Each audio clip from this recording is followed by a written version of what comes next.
Much of the low-carb and paleo reasoning revolves around insulin. To quote one random blogger, carbohydrates increase insulin, the root of all evil when it comes to dieting and health.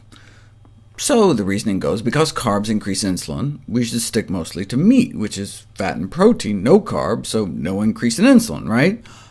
Wrong. We've known for half a century that if you give someone just a steak, no carbs, no sugar, no starch, their insulin goes up. Carbs make your insulin go up, but so does protein. In 1997, an insulin index of foods was published, ranking 38 foods on which stimulates insulin levels the most. What do you think causes a larger insulin spike? A large apple and all its sugar, a cup of oatmeal packed with carbs, a cup and a half of white flour pasta, a big bunless burger, no carbs at all, or half a salmon fillet? What do you think? The answer is the meat. Now, they only looked at beef and fish, but subsequent data showed that there's no significant difference between the insulin spike from beef versus chicken or pork. They're all just as high. Thus, protein and fat-rich foods may induce substantial insulin secretion. In fact, meat protein causes as much insulin release as pure sugar. So, based on their own framework, if they really believe insulin is the root of all evil, then low-carbers and paleo folks would be eating big bowls of white spaghetti day in, day out before they'd ever touch meat. Yes, having hyperinsulinemia, too high levels of insulin in the blood, like type 2 diabetics have, is not a good thing. It may increase cancer by like 10%. But if low-carb and paleo people stuck to their own theory, if it's all about insulin, then they would be telling everyone to eat vegetarian. Vegetarians have significantly lower insulin levels, even at the same weight. It's true for ovo-lacto vegetarians. It's true for lacto-vegetarians and vegans. Those who eat meat have up to 50% higher insulin levels.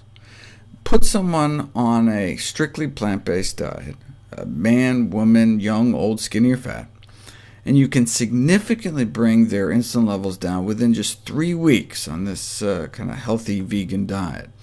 And then just by adding egg whites back to their diet, you can increase evil insulin production 60% within 4 days. What if you take people and add carbohydrates, double their carbohydrate intake? You can bring their insulin levels down. Why? Because they weren't feeding people jelly beans and sugar cookies. They were feeding people whole plant foods, lots of whole grains, beans, fruits, and vegetables. What if you put someone on a very low-carb diet, like an Atkins diet? Low-carb advocates assumed that it would lower insulin levels. Dr. Westman here is the new Dr. Atkins, after the old Dr. Atkins died overweight, according to the medical examiner, with a history of heart attack, congestive heart failure, and hypertension.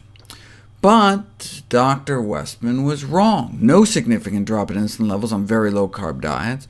What they got is a significant rise in their LDL cholesterol levels, the #1 risk factor for our #1 killer, heart disease.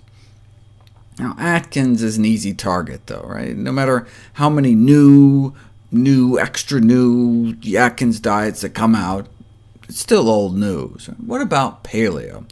The paleo movement gets a lot of things right. They tell people to ditch dairy and donuts, eat lots of fruits, nuts, and vegetables, cut out a lot of processed junk. But this new study is pretty concerning. Take a bunch of young, healthy folks, put them on a Paleolithic diet along with a Crossfit-based, high-intensity circuit training exercise program. Now, if you lose enough weight exercising, you can temporarily drop your cholesterol levels no matter what you eat. I mean, you can see that with stomach stapling surgery, tuberculosis, chemo, a good cocaine habit. I mean, just losing weight by any means can lower cholesterol, which makes these results all the more troubling. 10 weeks of hardcore workouts and weight loss, and LDL cholesterol still went up. And it was even worse for those that started out the healthiest. Those starting out with really good LDLs, under 70, had a 20% elevation in LDL, and their HDL dropped. Right? Exercise is supposed to boost your good cholesterol, not lower it.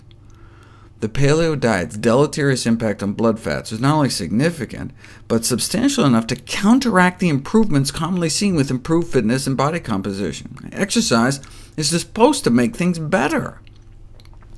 Put people instead on a plant-based diet and a modest exercise program, mostly just walking-based, and within 3 weeks can drop their bad cholesterol 20% and their insulin levels 30%, despite the 75 to 80% carbohydrate diet.